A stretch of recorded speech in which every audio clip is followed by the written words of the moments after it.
Sejam bem-vindos ao canal Falando Sobre, aqui é Fabiana Castelo Branco e hoje nossa aula é sobre a Escola de Frankfurt e o pensamento pós-moderno, mais sobre o pensamento do Michel Foucault e do Derrida, tá bom? Então, gente, iniciando aí, né, a gente vai trabalhar a Escola de Frankfurt, né, o pensamento do Max Horkheim, do Theodor Adorno, do Benjamin, do Marcuse. Vamos trabalhar também o pensamento pós-moderno, mais precisamente sobre as teorias, tá certo, do Michel Foucault e do Derrida, tá bom? Que é o processo de descolonização, tá bom? Então, olha só.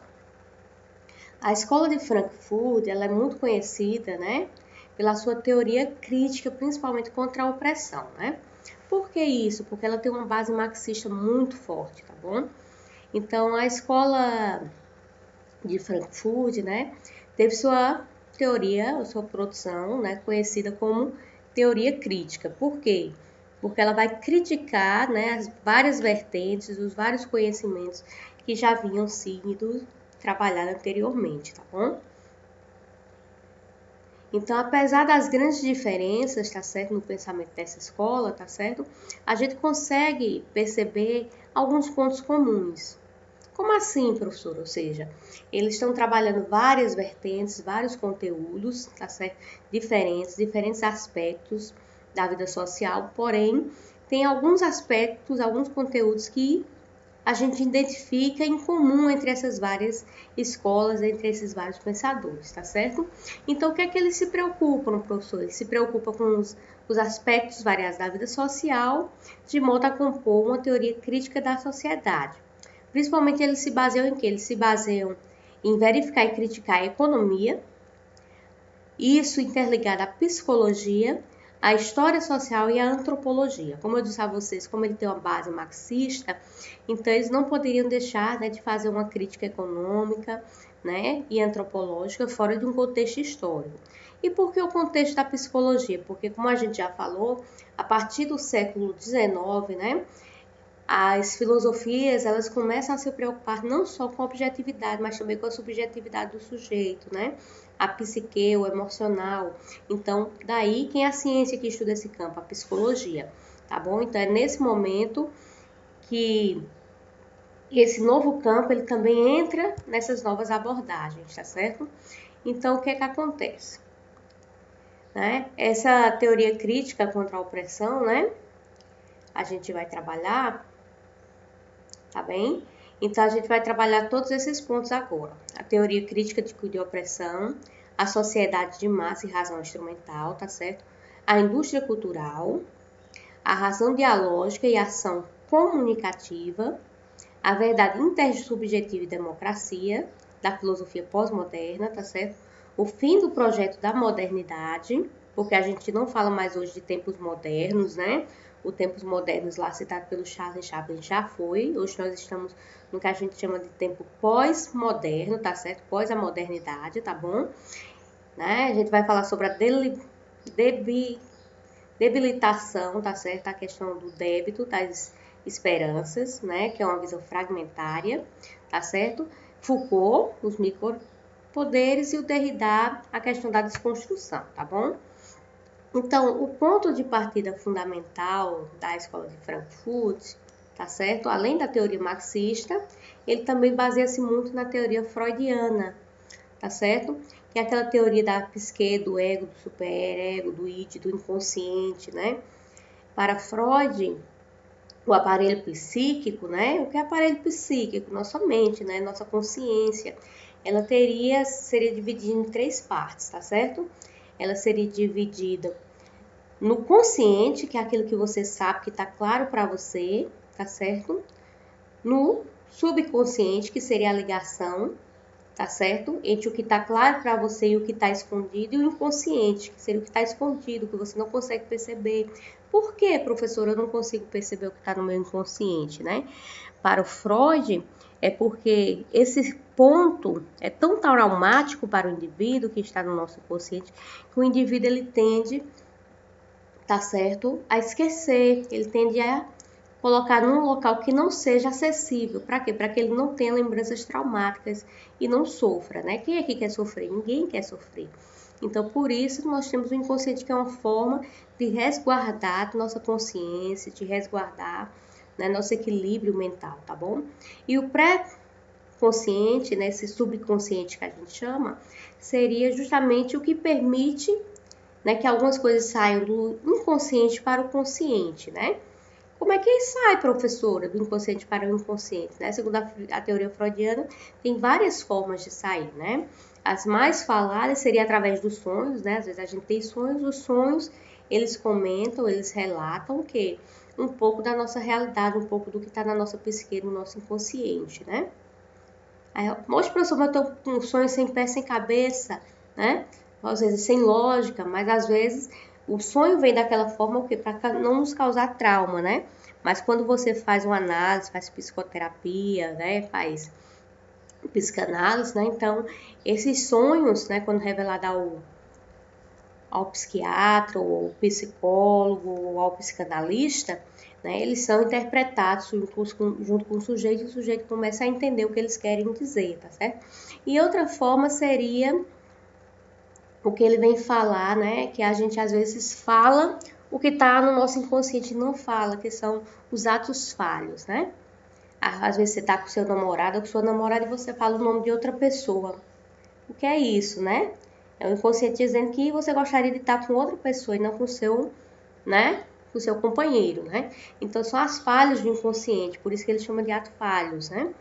E a gente sempre está sendo largado por isso. Então isso vem ser bastante discutido dentro dessa teoria, dessa escola de Frankfurt, tá certo?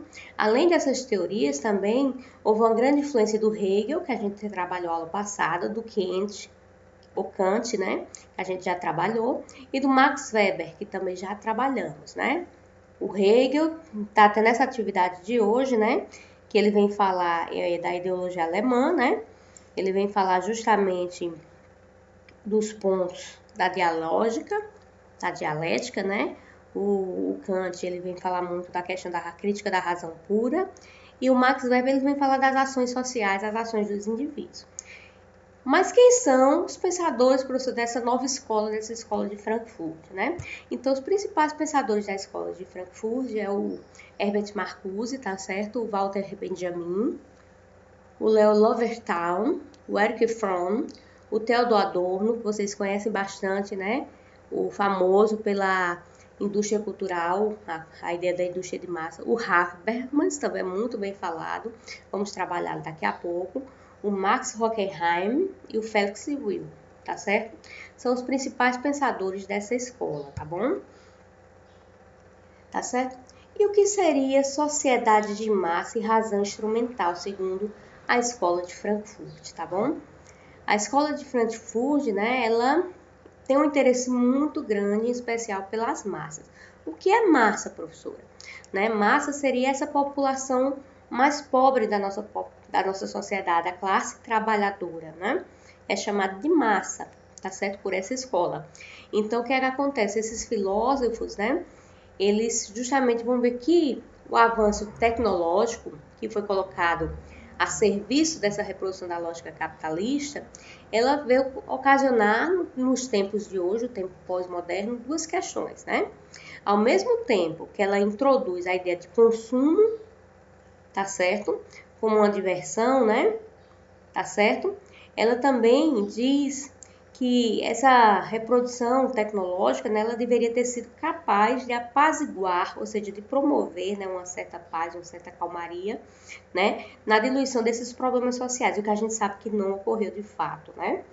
Pelo contrário, né, o avanço tecnológico que era proposto pelo tempo do pensamento do século XIX, do século XX, né, em vez dele apaziguar, dele trazer, vamos dizer, uma vida bem melhor para as pessoas, pelo contrário, né? Ele veio, de certa forma, reforçar as desigualdades sociais já existentes, tá bom? E aí, o Adorno e o Horkheim, né? Eles colocam uma crítica muito grande dentro dessa razão iluminista. O que é razão iluminista, professora? É justamente isso que eu falei, né? Essa ideia que a tecnologia, que o conhecimento iria trazer paz, iria trazer progresso, né? Que é aquilo que é proposto lá pelo Augusto Comte, né? No positivismo. Tá? Então, eles vêm fazer uma crítica muito forte a isso, que eles vêm mostrar que não, né? Que o desenvolvimento tecnológico industrial realmente ele não trouxe isso. O que foi que ele fez, né? De certa forma, ele acabou o quê? A levar uma crescente dominação. E dominação de quem? Das massas. Né? As pessoas, as classes trabalhadoras, o que foi que aconteceu com elas? Com esse progresso. Né? A cada dia, a dominação sobre elas ficou mais crescente. Aí você pode dizer, professora, mas eu não vejo isso, né? A gente não vê porque essa dominação que existe hoje é o que a gente chama de dominação ideológica. É uma dominação das pessoas. Daqui a pouco eu vou explicar isso bem direitinho. É quando as pessoas, o quê? Ela te convence a determinada coisa, você segue o que ela te convence e você acha que está fazendo algo porque você quer. Mas, na verdade, você foi influenciado sem o uso da força física, tá bom? Tá bem? Então, o que é que acontece? Nesse período, né, da pós-modernidade, né, também se denuncia a morte da razão crítica, né, e essa, segundo eles, é asfixiada, como assim, né? Ou seja, é algo que é fechado, que é acabado, que você não deixa sair, né, que você prende, né? Que é uma pessoa asfixiada, aquela pessoa que a gente aperta, né? O pescoço, ela não consegue falar, não consegue respirar. Então, você não deixa o quê? A razão crítica, as pessoas agirem de forma crítica, em outras palavras, né? Você mata essa criticidade das pessoas, né? Por isso, da teoria tão famosa como a teoria de indústria cultural, tá certo? Porque a indústria cultural, ela vem o quê? Ela vem produzir, né, uma ideologia em cima da cultura para as massas, não permitindo assim que as pessoas utilizem essa criticidade, tá certo? Então, quem é que faz isso, professora? As relações de produção capitalista. Os capitalistas, eles criam todo um processo ideológico que cria isso, né? Daí a gente entra na nossa primeira discussão, do nosso primeiro conteúdo, né? Que seria a indústria cultural, tá bom? O que é indústria cultural? Para que ela serve? Tá certo? Qual o propósito dela, né? Então, lembrando que a indústria cultural, né, a teoria famosa da escola de Frankfurt, né, e tem como principais teóricos o Adorno e o Horkheim, tá certo? Então, o que é que eles utilizam? Eles utilizam, tá certo, essa teoria para designar uma indústria de diversão de massa. Como assim uma indústria de diversão, né? Cria toda uma teoria que comprar é bom, que gastar é bom, que você vai ser alguém se você comprar, se você vai ser alguém se você tiver aquilo, né?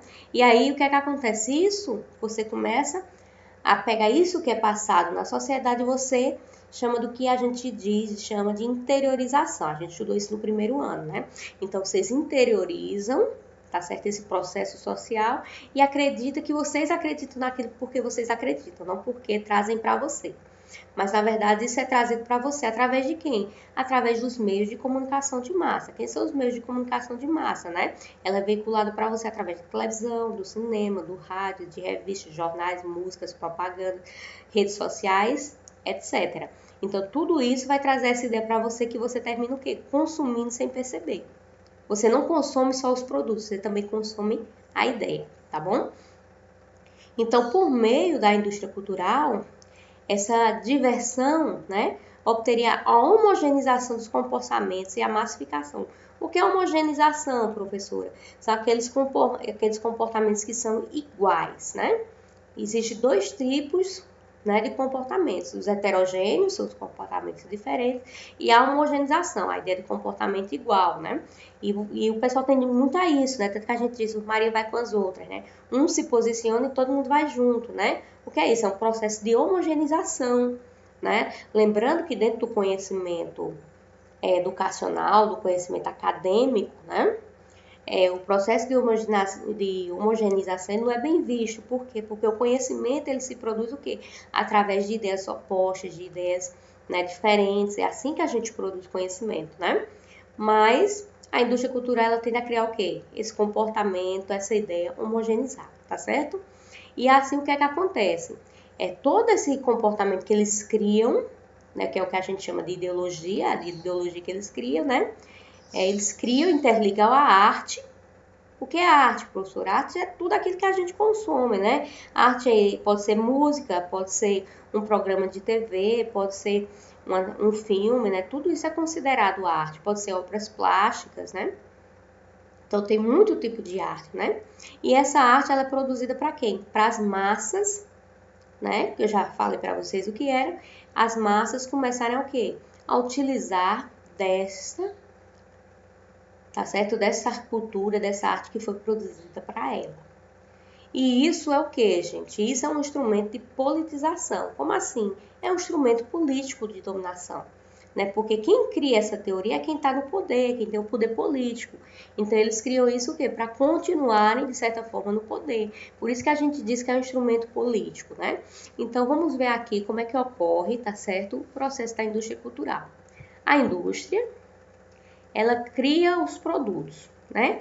O produto aqui cultural, gente, não é só instrumento musical, né? É a música que você escuta na rádio, né?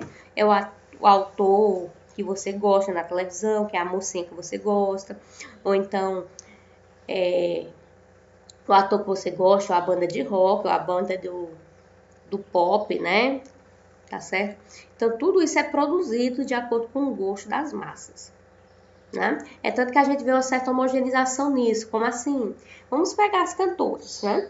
Cantora de forró. Qual a música da cantora de forró? Sempre parecidas, né? Até o timbre de voz é o mesmo, né?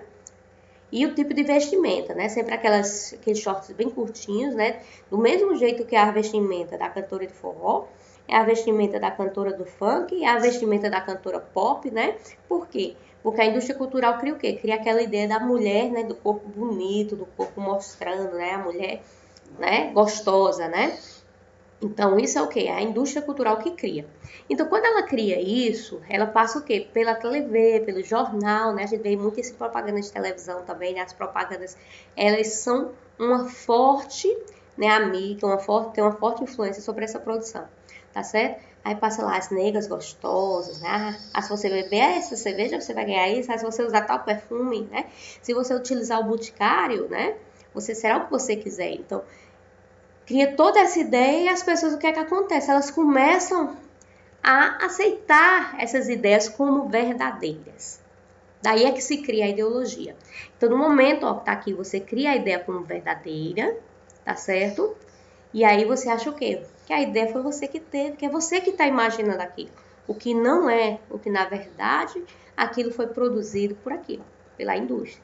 Então, o que é que você acontece com você? Você vai para o centro, vai para o shopping, vai para as lojas e começa a comprar, a gastar. Quando você compra, você pensa, eu estou favorecido porque agora eu tenho produtos, Boticário pode ser linda, né? Ou então, porque agora eu vou comprar a cerveja, a bebida que eu quiser, eu vou conseguir a mulher que eu quiser. Então, você acha esse tipo de coisa. Porém, na verdade, quem é que ganha com isso? A indústria que vai lucrar o quê? Com as vendas, vai conseguir dinheiro para produzir um novo material e fazer tudo isso. Por isso que é um ciclo, não tem fim, tá certo? E aí a gente entra, né, na ideia do Habermas, tá certo? Onde ele vai criticar um pouco dessa ideia da indústria cultural, tá certo? Do Adorno e do Horkheimer, né? Ele cria a ideia a teoria do Habermas, é razão dialógica e ação comunicativa, tá bem? Então, o Habermas, além de ele criticar essa ideia da indústria cultural, ele vem dizer o seguinte, né? Ele vem propor o que ele chama de nova perspectiva, o novo conceito de razão, seria a razão dialógica. O que é a dialógica, né? Aquilo que o Marx já fala, o Hegel já falava, né? Por isso que eles têm a influência desses autores, né? Que seria o que? A dialética, né? Esse discurso, essa conversa entre os agentes, entre as pessoas envolvidas no processo, tá vendo? Ó, você também tem a posição, você pode ser posicionado, né? Ele vem até dizer, né? Por isso a crítica forte ao Adorno do Horkheimer, né? Ele vem dizer, mas as pessoas não são tão idiotas assim, né? Claro que as pessoas, elas percebem o que está acontecendo, né? Elas muitas vezes aceitam porque elas percebem, elas têm a possibilidade de argumentar sobre isso, né? Isso é o que o Habermas vem dizer. Então, segundo ele, né, existe esse diálogo, existe argumentação entre as pessoas interessadas em determinada situação, né? Não é que eu vou aceitar a ideologia proposta pela classe dominante, né? Eu aceito se eu quiser, eu posso muito bem não aceitar, criticar, discutir, argumentar sobre isso. Esse é o que o Habermas vem dizer quando ele chama de ação comunicativa, né? Porque essa ação comunicativa entre os sujeitos perpassa essa razão dialógica, nesse discurso. Né? O que é que eu estou fazendo aqui? Eu estou justamente criticando, né? Também, de certa forma, certos fatores. Então, eu estou possibilitando uma ação comunicativa, né? Então, para ele, trata-se essa ação, né? Justamente do uso da linguagem, do uso, né? Da conversação como meio de conseguir um consenso. Ou seja, eu não vou estar brigando com ninguém, dizer nada a ninguém, eu vou buscar um consenso, né? Isso acontece muito com a gente, né? Quando eu proponho a vocês uma atividade diferente, né? E o que é que acontece? As pessoas, né? Não quero isso, eu não vou fazer seminário, eu não vou isso, não vou aquilo, né? Então, o que é que a gente acontece? A gente se comunica e chega a um consenso, né? Chega a uma forma de consenso, né? Isso é o quê? Isso é o que o Habermas vem dizer de conversação, de ação comunicativa, tá bom? E aí a gente entra também, ainda na teoria do Habermas, falando sobre essa verdade intersubjetiva e democracia. Como assim verdade intersubjetiva, professora? O que é subjetividade, gente? Subjetividade é aquilo que surge do sujeito, né? É a forma única de cada sujeito, né? Porque ninguém pensa igual, ninguém escreve igual, né? Por isso, quando o professor ele vê uma atividade duas iguais, né? Ponto, vírgula e tudo, ele sabe que alguém colou, né? Porque ninguém pensa igual, ninguém escreve igual, né? Nós somos sujeitos subjetivos. Então, por mais que a gente pense diferente, que a gente escreva diferente, a gente não escreve igual. A gente escreve parecido, mas não igual, né? Então, o que seria esse conceito de verdade, né? O conceito de verdade para o Habermas, ele se modifica de acordo com a função, né? Ele dá essa nova perspectiva, tá certo? Como assim de acordo com a função, né? Por isso que ele vem dizer que não existe uma verdade, não existe verdade, ou seja, a verdade para quem tá, vamos pegar o exemplo do capitalista e do trabalhador. Uma verdade para o capitalista é diferente da verdade para o trabalhador, né? O capitalista, para ele, a verdade é o quê? Se a indústria, hoje em dia, o comércio parar, ele vai ficar o quê? Ele vai falir, né? Essa é a verdade para ele, porque está ligado ao quê? À realidade dele, né? É como ele vem dizer aqui, ó. A verdade não é mais compreendida somente a adequação do pensamento de uma realidade, tá certo? Não o pensamento, mas a intersubjetividade, a forma como cada um pensa, tá bom? E aí o que é que acontece? Já para o trabalhador, o que quer dizer isso, gente? Quer dizer, pode dizer várias coisas. Pode dizer ele pegar doença, se ele for forçado a trabalhar, pode dizer desemprego. Então, isso não está ligado somente à realidade dele, mas isso também está ligado ao quê? À forma dele pensar, dele sentir. Como é que ele vai se sentir se ele for trabalhar? Bem ou mal? Tem pessoas que se sentem bem, que o trabalho, né? O trabalho é a coisa mais maravilhosa do mundo, né? Dignifica o homem. Tem gente que não. Né? Então, a subjetividade de cada sujeito é única, né? E ele vem dizer o seguinte, né? Que esse pensamento, essa realidade, ela está, hoje em dia, interligada justamente a isso. A forma subjetiva de cada um. Por isso que diz que existe uma verdade intersubjetiva dos envolvidos, porque você interliga esse contexto social que envolve ambos e você também vai interligar, tá certo? A forma de cada um pensar, de cada um sentir o que está vivendo, né? Se eu for perguntar aqui como cada um está sentindo, né, o que nós estamos passando hoje, claro que cada pessoa vai me dizer uma coisa diferente. Vamos dizer que 5 pessoas digam, estou depressiva. Mas o que é depressão? Com certeza, para essas 5 pessoas, a depressão, por mais que seja algo intersubjetivo, depressão, mas a forma de cada uma pessoa sentir a depressão é subjetiva, é de cada um. É diferente, tá certo? E aí ele vem dizer o seguinte, ó, que esse pensamento também da realidade é o que? É o fruto de uma ação comunicativa. Ou seja, em outras palavras, né? Essa realidade não é só o que se vê, não é só algo material, né? Mas também é fruto, é resultado que de uma discussão, de uma ação comunicativa entre os envolvidos nesse processo, tá bom? E aí, é dentro desse discurso, desse diálogo entre todos os envolvidos que a gente o que alcança ou aperfeiçoa a democracia. Né? Porque a democracia, né, é o governo de todos, porém não é o governo que cada um faz o que quer, é o governo que o quê? Segundo Habermas, que os envolvidos cheguem a um consenso, tá certo? E esse consenso vem o quê? De certa forma, tá a ideia de todos que estão envolvidos, tá bom?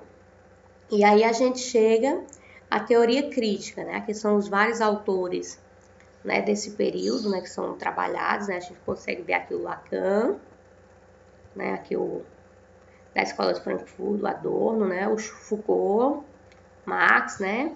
Marx é clássico, é antigo, né? O Derrida aqui, ou Derrida não, desculpa, a Judith Butler, tá certo? O Freud, ó. Vários autores, né? E aí o que é que acontece? Né? Surge daqui, né, a partir da Escola de Frankfurt, o que a gente chama de filosofia pós-moderna, né? Que é o que dá o fim ao projeto da modernidade. Então, esse período pós-moderno é justamente marcado por uma reflexão crítica e pela descrença, tá certo? É um traço bem comum dos filósofos pós-modernos, tá certo? É a desesperança, essa debilitação da esperança, ou seja, a desesperança, né? Para eles, né, nós vivemos o que? Num cenário totalmente desalentador, tá certo? Um cenário de miséria, de desigualdades sociais extremas, de catástrofes ambientais, de guerra. Né? E se a gente for ver para pensar hoje, sim, a gente vê hoje o que? Muita miséria, muita desigualdade social extrema, pessoas altamente ricas e pessoas altamente pobres. Vemos muitas catástrofes ambientais, vemos guerra, vemos epidemias, doenças, né? Pessoas que não estão tendo o quê? Não estão tendo nenhuma seguridade social. Então, tudo isso é o quê? É o que vem denunciar a filosofia pós-moderna, tá bom? E aí a gente entra no Michel Foucault, né? É um dos meus autores preferidos, né? Então, o Michel Foucault ele vem trabalhar a noção de micropoder. O que é micropoder? Ele vem dizer assim que o poder, né, quando a gente fala de poder, a gente pensa em alguém muito grande, com poder muito grande, que vem jogar esse poder em cima da gente que a gente vai perceber. Só que o Michel Foucault não. Ele diz que existe micropoderes, existe coisas pequenas, poderes pequenos que nos envolvem, que nos controlam e nem sempre a gente consegue perceber. Por isso ele vem chamar de micropoderes, tá certo? Então, ele centrou os estudos dele, o Foucault, né? Principalmente nas instituições sociais, né? Segundo ele, as instituições sociais, né, são o quê? São, de certa forma, aquelas instituições, tá certo? Que vêm se utilizar de micropoderes sobre os sujeitos, né? E aí ele estudou assim, o que ele aprofundou bastante foi as instituições educativas, né, as escolas, as instituições psiquiátricas, tá certo? E carcerárias, né? Por que, professor, ele estudou, né? Para o Foucault, né, a relação de poder está muito interligada do que a gente chama, dentro do que a gente chama saber, tá certo? Para ele, o saber, o conhecimento, ele gera poder, tá bom? Ou seja, quem é que... Por que o professor é aquele que detém o poder dentro da sala de aula, né? Porque é ele que detém o saber, né? E ele vem dizer o seguinte, que dentro das instituições educativas ocorre, dentro da instituição psiquiátrica também, né? Dentro da instituição psiquiátrica, quem tem o saber? O médico, né? Então, o médico, ele vai o quê? De certa forma, ter o poder sobre o indivíduo e assim também as instituições carcerárias.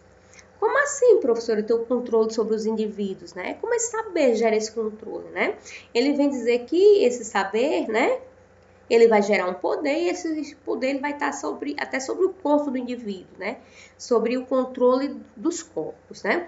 Ele vem trabalhar muito isso na história da sexualidade, né? São 3 livros que ele lançou excelentes, né? Que ele vem contar de toda a história da sexualidade, desde os primórdios, das civilizações mais antigas até os tempos pós-modernos, né? Mas vamos pensar como a gente controla os corpos, né? Dentro de uma instituição médica, né? Então, como é que você controla o corpo? Você diz à pessoa que hora ela vai tomar banho de leito no hospital quando ela tá, que hora ela vai comer, que hora ela não vai comer, né? Que hora a luz do quarto fica acesa ou não fica. né? Então, existe todo um controle sobre a vida do indivíduo dessa forma. Esse controle é o corpo. Não, você vai ficar deitado, você não pode andar agora. Não, você vai tomar banho agora, você vai tomar o remédio agora, né? Todo um controle do corpo. Na escola também. Não, você agora não pode ficar em pé, você tem que ficar sentado, né?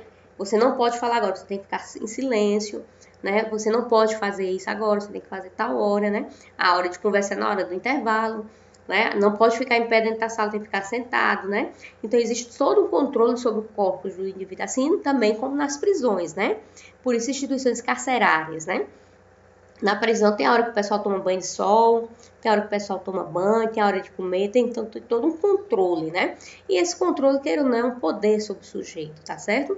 Então, no livro dele, que ele vem tratar isso que chama-se Macrofísica do Poder, ele afirma que o poder está em toda parte. Não porque ele engloba tudo, mas porque ele provém de todos os lugares, tá certo? E de todas as instituições. Dentro da família também existe poder.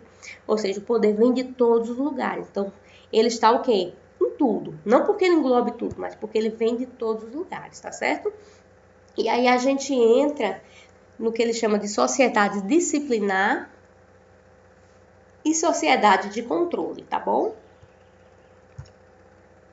Na genealogia do poder, né, que ele baseia-se muito nas dicotomias do Nietzsche, né? O Nietzsche ele vem bastante criticar, né, assim como Foucault, por isso que ele se baseia no Nietzsche. Lembra lá que o Nietzsche, lá na genealogia da moral, ele critica muito essa questão que existe o bem e o mal. E Nietzsche diz, não existe o bem e o mal, né? Nem tudo é bom, nem tudo é bem, é mal, né? Nem todo mundo é doente ou sadio. Tem pessoas que são sadias, mas tem alguns processos de adoecimento, né? Quando a gente trabalhou o tema saúde, a gente viu isso, que o tema de saúde, o conceito de saúde, ele é muito amplo para dizer que uma pessoa é totalmente saudável, que é totalmente doente, né? Mas essas dicotomias, ela cria o quê? O que ele chama de genealogia do poder. Eles te colocam o quê? Dentro de um perfil, se você é doente, se você é sadio, se você é bom, se você é ruim, se você é educado ou mal educado, né? Se você é uma pessoa inteligente ou burra, ele coloca você em patamares, ele não dá um meio termo. Então, isso é bastante criticado, tanto pelo Nietzsche como pelo Foucault, tá bom? O Foucault ele vem dizer que isso é também uma das bases, tá certo, de você criar mecanismos de controle social. E esses mecanismos de controle social também, ele também gera o quê? A punição, tá certo? Mecanismo de controle social, entre um desses mecanismos também está o de punição, tá certo? E aí ele vem falar que essa sociedade disciplinar, ela tem o intuito o quê? De formar os corpos dóceis, ou seja, o que são corpos dóceis, professora? É aquele intuito de formar as pessoas, tá certo?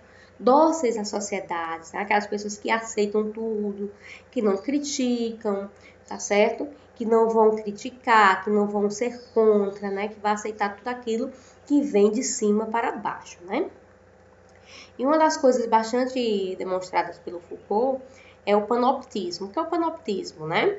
É uma invenção tecnológica na ordem do poder, né? Assim como a máquina a vapor foi produzida. Então, aqui a gente vê aqui, ó, a figura, a imagem, tá certo, de uma prisão da França. Lembrando, o Foucault, ele era francês, então o estudo dele é bastante baseado, né, na perspectiva francesa. Então, as prisões francesas é assim, ó, no meio, aqui no meio, fica os guardas, tá certo? E aqui, ó, em todo ao redor, né, fica os prisioneiros. Então, o que é que acontece? Os prisioneiros, todos têm acesso à divisão A, quem está no centro, e quem está no centro tem acesso a todos os prisioneiros, né? É a ideia do vigiar e punir, né? Você é vigiado, as pessoas veem o que você está fazendo, e se você fizer errado, você é punido, né? Bem parecido com o que o Estado faz, né, gente? O que é que o Estado faz com a gente, né? O Estado olha se você está dando aula, olha se você está passando lista de presentes, quem são os alunos que estão assistindo ou não, né? Para, de certa forma, punirem depois, né? Então, tudo isso é o quê? Perpassa esse modelo criticado pelo Foucault aqui, né? Que é justamente o que ele vem chamar de modelo, tá certo? De mecanismo de controle social. E qual o objetivo disso, gente? Não esqueçam, criar uma sociedade disciplinar. O que é a sociedade disciplinada? Aquela sociedade que segue uma disciplina, né? Uma disciplina dada por quê? Por quem está no poder. né? Formando o quê? Corpos dóceis, indivíduos que aceitam tudo, que não criticam, que não brigam, né? Tá certo? E a ideia é o quê? Formar uma sociedade homogeneizada dentro dessa perspectiva, tá bom? Essa é a crítica muito forte do Foucault. Então, olha aqui uma chargezinha para a gente discutir um pouco nisso, né? A gente vê aqui, ó. Isso está em espanhol, mas a gente percebe, ó, que é a escola, né? A entrada da escola. Então, você vê, ó, vários alunos entrando diferente, né? Cada um com sua subjetividade, da sua forma, né? E aqui é a pessoa que está produzindo, ó. Então, eles pegam a pessoa, né, ó, tira tudo que não quer, né? O que não quer tirar, jogado fora. Então, faz o quê?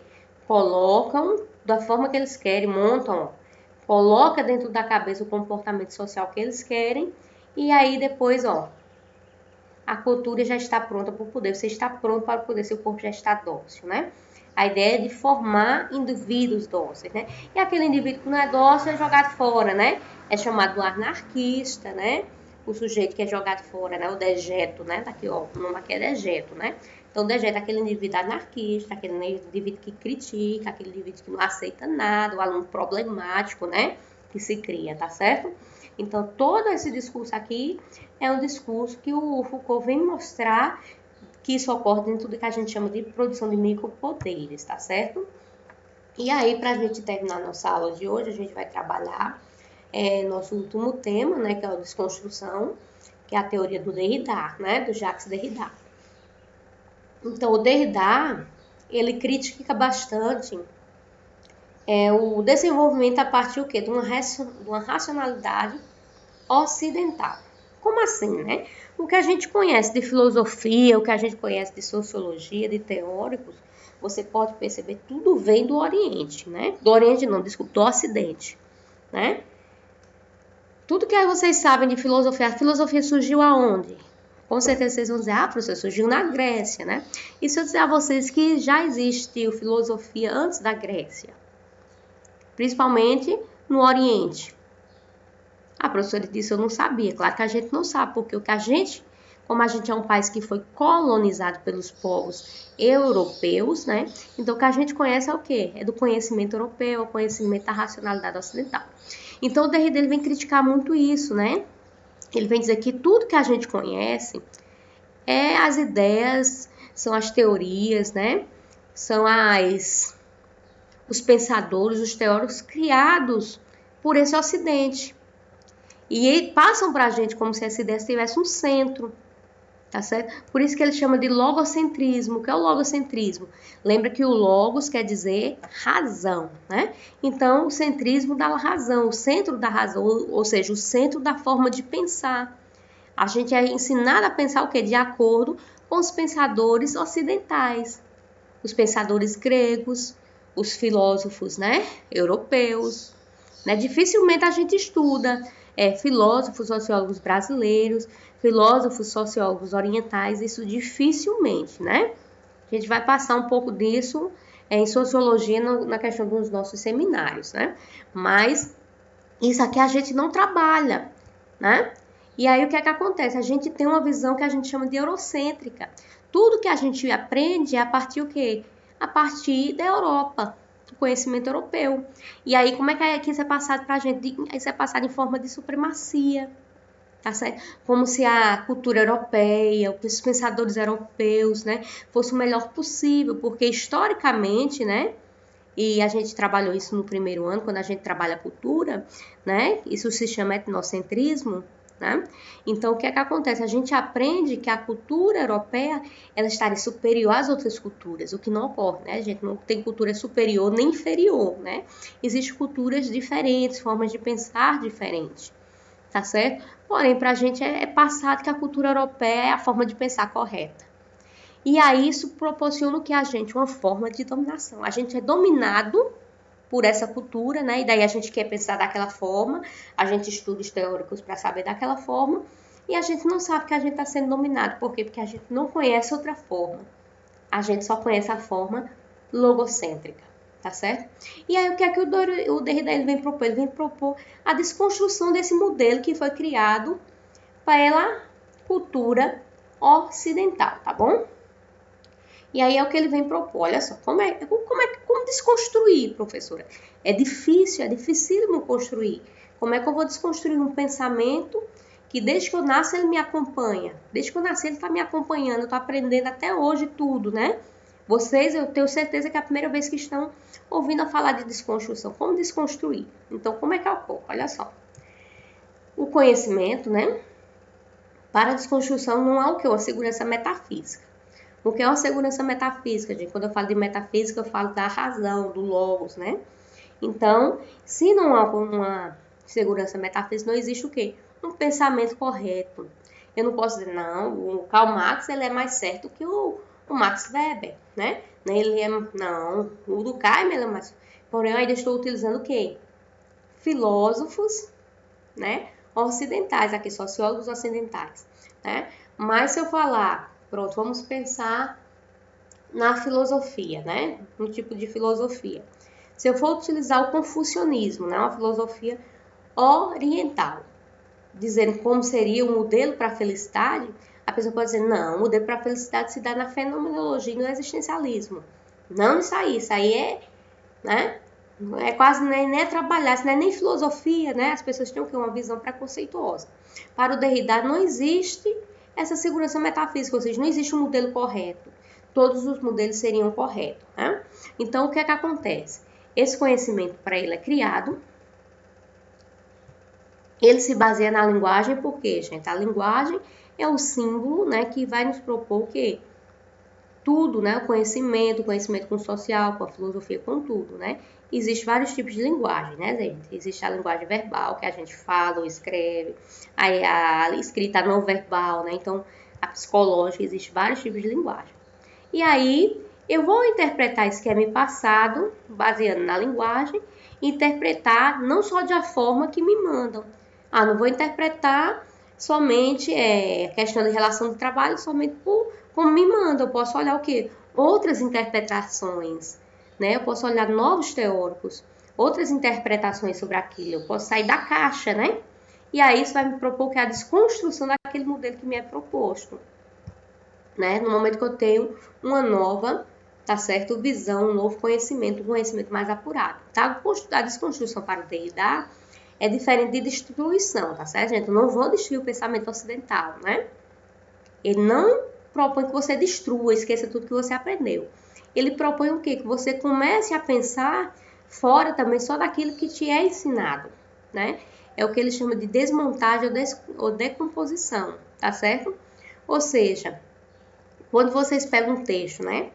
Vocês vão pegar um texto, vocês não desmontam, vê um texto todo, você pode montar aqui a introdução, desenvolvimento, conclusão, o que ele quer dizer aqui, né? A gente não desmonta. Então, ele vai propor que a gente faça isso também com os conhecimentos que nos é passado. Por quê? Porque o conhecimento que nos é passado, né, como dizia lá o Foucault, né, ele nos propõe o quê? Ele nos faz seguir certas condutas, né? Mas no momento que eu decomponho esse conhecimento, que eu vejo por outras vertentes, né? Isso vai me dar o quê? A possibilidade, tá certo? De interditar certas condutas, principalmente aquelas condutas que me fazem ser um sujeito submisso àquele modelo, tá bom?